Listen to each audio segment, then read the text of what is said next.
Olá, Shalom, tudo bem? Hoje nós iremos falar sobre mais um livro da Bíblia, né, nessa série de vídeos que estamos fazendo. Eu quero deixar para você hoje uma reflexão acerca do livro do Êxodo, né, para nós estudarmos juntos o panorama desse livro, né, da Bíblia, que é um livro muito impactante. Eu estudando também fui muito impactado em saber aquilo que o Senhor fez através como o Senhor agiu, né, com a nação de Israel naquele tempo. Então, o livro de Êxodo ele tem esse nome, o significado dele é literalmente saída, né? E esse nome ele se refere porque um dos pontos centrais desse livro é justamente a saída do povo de Israel do Egito, né? Da escravidão do Egito, né? Então, assim, Moisés, quando ele escreve esse livro, acredita-se que foi na época que ele estava peregrinando ali pelo deserto, e a certeza que nós temos sobre que foi Moisés quem escreveu esse livro, porque justamente lá em Marcos 12, 26, quando Jesus está respondendo ali os saduceus sobre algumas questões que foram perguntadas para ele e tal, e ele cita o livro de Moisés. Ele fala: vocês não viram, não leram no livro de Moisés, quando Deus falou com ele que a sarça ardia e tal. Então ele mostra que o livro de Moisés era referente ao Êxodo mesmo, né? O livro de Êxodo. Então, assim, como que começa a história do Êxodo, né? A gente terminou de ler ali o livro de Gênesis, né? No capítulo 50, do 37 ao 50, se não me engano, ele vai falar sobre a história de José, né? E aí termina ali com José levando a família dele para o Egito. Então, quando chega ali no Egito cerca de 70 pessoas vindas da família de José, da descendência ali direta de Abraão, né? Ao longo de aproximadamente 400 anos, aquele povo se tornou um povo muito numeroso, cresceram muito, né? Até fruto do cumprimento da promessa do Senhor de que faria dos descendentes de Abraão uma grande nação, né? Então eles eram um povo muito forte, um povo que, assim, eles cresceram tanto que era como se fossem as estrelas do céu, conforme o Senhor já tinha prometido a Abraão. Então, os egípcios tinham esse temor de que o povo se tornasse muito forte e que fosse tomar o reino deles, né? Fosse um povo forte. Para você ter uma ideia, em Números ele vai dizer o número de pessoas ali. No livro de Números vai relatar a quantidade de homens habilitados para a guerra, que eram mais de 600 mil homens que eram habilitados para a guerra. Então, assim, isso só de homens, foram crianças, foram esposas desses homens, né? Então, assim, era um povo realmente muito numeroso. Então, com esse temor que os egípcios tinham, né, de que o povo crescesse demais, se tornasse muito poderoso, eles acabaram oprimindo aquele povo num jugo de escravidão muito grande, uma tirania total mesmo, e eles ficaram escravos por muito tempo ali no Egito, né? Então, assim, a gente para analisar que essa escravidão que o povo vivia, muita gente hoje vive quando está escravo do pecado, né? Quando a pessoa vive presa no pecado, ela está escravizada por Satanás e vive escravizada e necessita do que aquele povo também necessitava, que era um libertador, né? Então, assim, quando aquele tempo ali os homens e as esposas tinham tantos filhos, procriavam muito ali e tal, então o faraó na época ele decidiu dar uma ordem, né, para poder todos os primogênitos do povo hebreu eram para poder ser assassinados, era para ser mortos mesmo, não era para deixar viver, no intuito de não deixar o povo seguir, né, a sua descendência, de se multiplicar a descendência daquele povo, que era justamente o povo onde sairia, onde viria Jesus Cristo, né, e que seria bênção para todas as nações da terra. Então, em meio nesse contexto, Deus levanta Moisés, que foi o libertador do povo hebreu no Egito. E naquele momento ali, após ter ouvido o clamor do povo, então Deus resolve enviar Moisés para poder libertar o povo. E aí Moisés foi enviado por Deus. Diversas vezes ele chega a Faraó, pede a Faraó para poder, né, libertar o povo de Israel para que eles fossem adorar a Deus no deserto. Mas Faraó não permitia que isso acontecesse de jeito nenhum, né? Ele, de certa forma, não queria perder ali aquela quantidade imensa de escravos que fazia o Egito funcionar, fazia rodar o Egito, vamos dizer assim, né? Então, assim, diante daquela situação, Faraó, então, ele fez foi não dar ouvidos e fez foi endurecer ainda mais a escravidão contra aquele povo com o povo de Israel, né? O povo hebreu. Então, assim, e durante isso a gente aprende que essas pragas que o Senhor enviou ali, quando o faraó rejeitou deixar o povo sair, mostra o poder de Deus em meio a todas as situações, o poder que ele tinha sobre o Egito, sobre o faraó, e também mostra o cuidado que o Senhor tinha com o povo de Israel. Porque mesmo aquelas pragas atingindo todo o Egito, o povo hebreu ele não era afetado, ninguém era afetado pelas pragas, só acontecia com os moradores do Egito mesmo. Então, quando se passa ali as 9 pragas, a última praga foi a praga da morte dos primogênitos nas casas que não tivesse o sangue do cordeiro no umbral das portas ali, nos portais das portas, né? E isso mostra que no sangue de Jesus ele tem salvação, já figura isso, né? Já prefigurava isso, que o sangue de Jesus nos traria vida, nos permitiria viver. Nós que estávamos uma vez condenados à morte, agora pelo sangue de Jesus nós podemos ter vida. Então, o povo, depois daquela última praga que teve, o filho de Faraó, inclusive, ele foi ferido pelo anjo da morte, morreu. Então, o Faraó decide deixar o povo ir, né? Deixa o povo ir e o povo então sai do Egito em marcha no deserto, no sentido, seguindo o sentido ao Mar Vermelho. E o livro nos mostra, esse livro do Êxodo nos mostra o cuidado especial que Deus teve com aquele povo, né? Sempre suprindo eles em tudo que precisava, sempre operando milagres. Para você ter uma ideia, o livro do Êxodo no Antigo Testamento é o livro que mais narra milagres, para você ter uma ideia, está no Êxodo. Então, assim, após essa travessia miraculosa, né, que o povo atravessou o Mar Vermelho com os pés enxutos, com pés secos, né? Após isso, o Senhor então ele traz em um meio de um ambiente totalmente desértico, sem chance de nenhuma de ter vida. O Senhor então começa a providenciar para aquele povo algumas coisas, providenciou cura, está lá em Êxodo 15, providenciou alimento necessário para o povo, água e livramento contra os inimigos, né? Então, assim, o povo passou por várias situações que dava para poder ver o cuidado que o Senhor tinha com eles. Então, após ser liberto da escravidão, o povo do Egito então firmou uma aliança, criando neles uma própria identidade, né? Que era uma identidade do povo de Deus, era o povo escolhido por Deus, e era um povo que Deus tinha escolhido para que tivesse com ele de novo um relacionamento, né? Durante todo o Antigo Testamento o Senhor se relacionava com o homem e tal, novamente pelo povo que ele criou, e isso ele tinha uma base, né? No Antigo Testamento a base deles viverem era a lei que foi dada por Deus por intermédio de Moisés, quando Deus deu para ele ali os 10 mandamentos, né? Então, assim, e no decorrer do Pentateuco ali, dos 5 livros do início da Bíblia,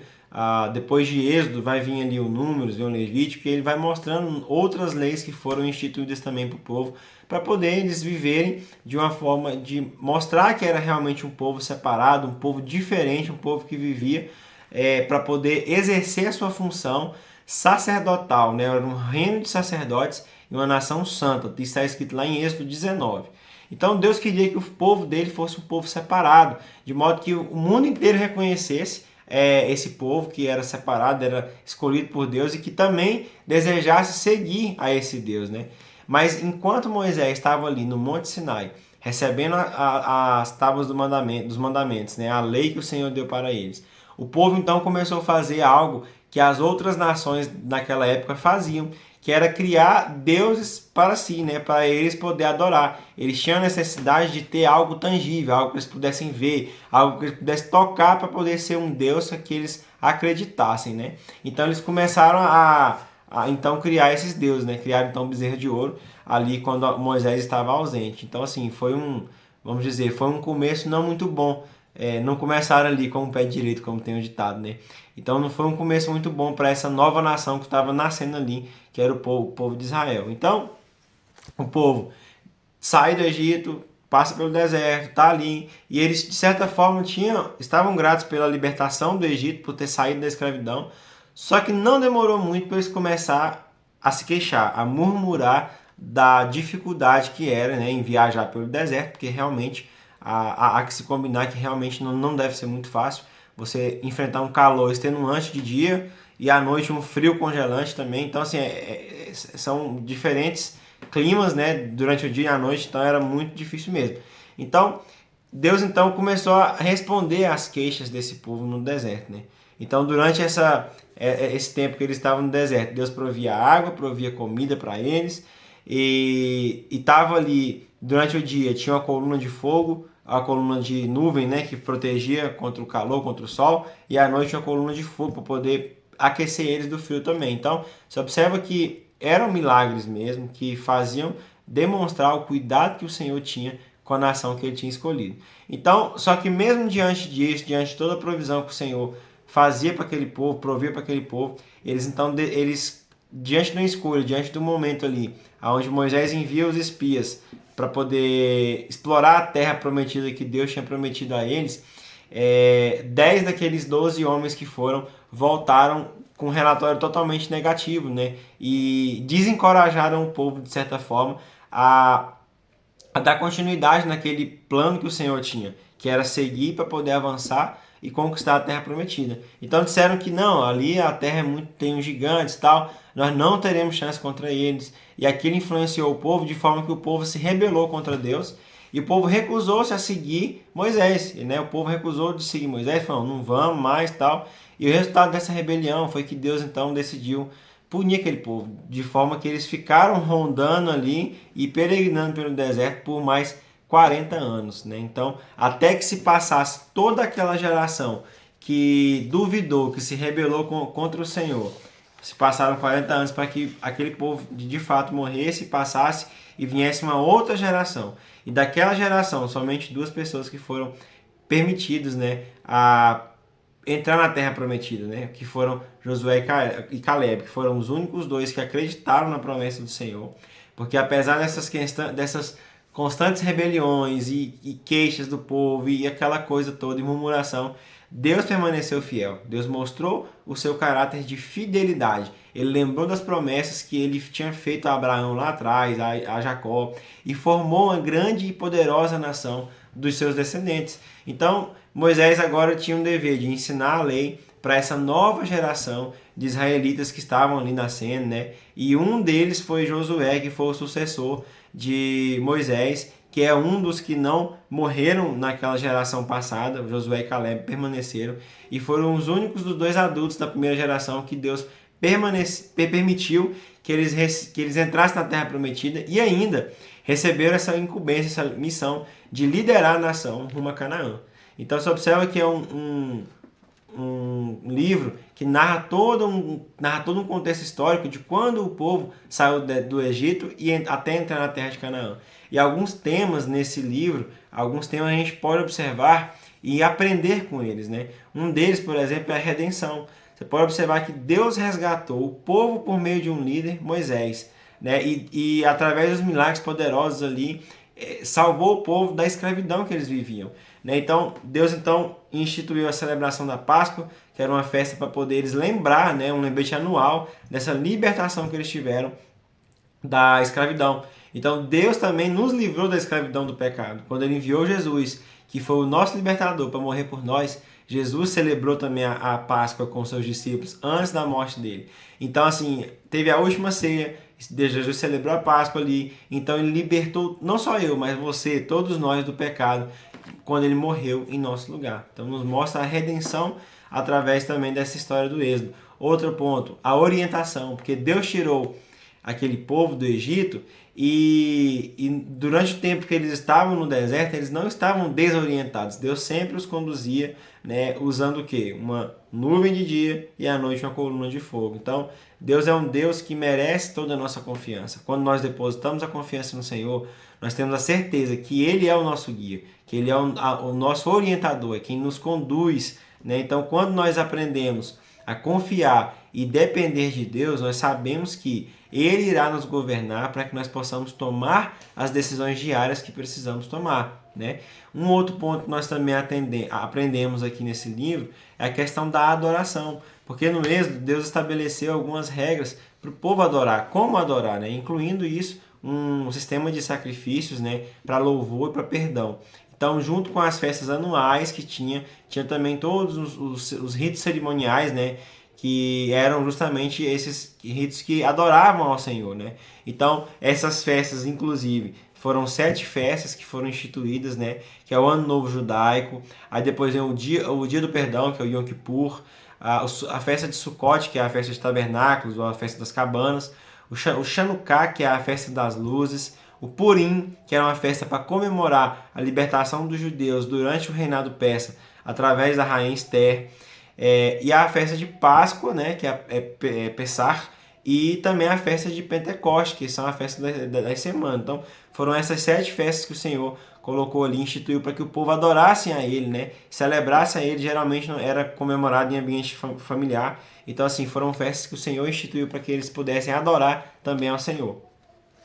Outro ponto também que nós aprendemos no livro do Êxodo é a questão da santidade. Essa palavra santo, nós já estudamos anteriormente sobre isso.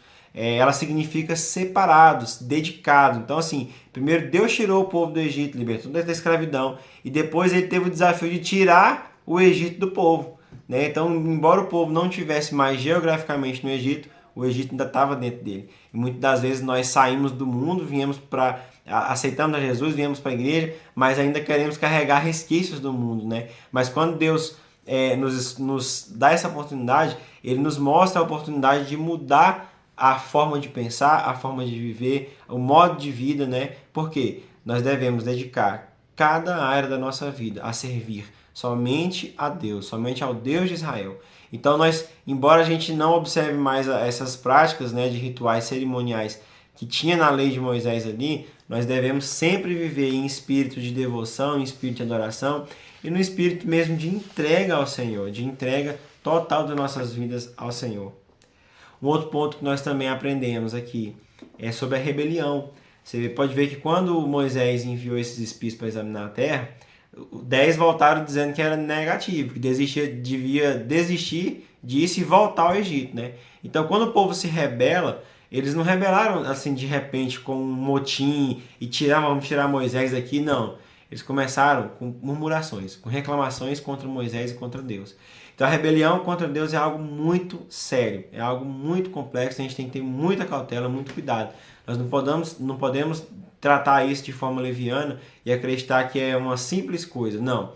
Porque geralmente a gente tem que ter muito cuidado para guardar o nosso coração, guardar a nossa língua, guardar a nossa boca, para não se rebelar contra Deus. E muitas das vezes essa rebelião não acontece de forma direta, dizendo, hoje eu acordei com vontade de me rebelar contra Deus e eu agora vou ser satanista. Não, não é assim que funciona. Essa rebelião contra Deus, ela vem como? De forma sutil. O inimigo trabalha de forma sutil para a gente se rebelar contra Deus. Como? Através de pequenas queixas, murmurações, aquela reclamaçãozinha, tá muito calor hoje, tá muito frio hoje, eu não tenho isso, eu não tenho aquilo. Precisamos exercer nas nossas vidas um coração grato por tudo aquilo que o Senhor fez por nós. Porque só não, o fato de Jesus ter morrido por nós e ter entregue a sua vida por nós para nos salvar, isso já é um motivo suficiente de nós sermos gratos. Por todos os dias agradecer ao Senhor por ter nos libertado do passado que nós tivemos um dia. Então nós podemos entender que se nós vivemos uma vida de gratidão, nós colhemos bênçãos do Senhor. Mas se nós vivemos uma vida de murmuração, de reclamação, isso vai nos colocar diante de uma situação de rebelião contra Deus e com certeza as consequências futuras virão. Então fique atento a isso, guarde seu coração, tá? Um outro detalhe, Deus mostra aqui, através da peregrinação do povo, quanto ele leva a sério essa questão do pecado. Quando o povo se rebelou, Deus apenas não passou o pano. Deus amava o povo, mas Deus também era firme. Deus também tinha que ensiná-los de alguma forma. Então isso mostra que Deus leva muito a sério a questão do pecado. Porque ele deixou o povo peregrinar no deserto como uma consequência pela desobediência deles, pela sua rebeldia, por não acreditar na provisão de Deus, na capacidade que Deus tinha, no poder de Deus de entregar para eles aquela terra, né? Então, nós precisamos diariamente saber que Deus tem todo o poder, que Ele está conosco e que Ele nos faz chegar a lugares que Ele nos conduz, porque nós precisamos estar sempre atentos com essa questão da rebelião, como a gente falou anteriormente aqui, e também como a questão de estar atento para não deixarmos o pecado tomar conta da nossa vida. Então nós temos que estar sempre nos purificando, sempre nos consagrando ao Senhor, para sermos santos diante do Senhor. Por quê? Você pode ver que depois que Deus que aquela geração mais velha morreu no deserto, Moisés então ele reviu todos os atos poderosos que Deus e como ele tinha libertado o povo de Israel da escravidão. Então ele narrou isso, né, através desse livro, como que Deus ajudou aquele povo durante aquele tempo, mesmo diante da desobediência do povo, né? Então também ele foi passar essas informações a essa nova geração que estava subindo, surgindo, né, os novos israelitas que estavam nascendo.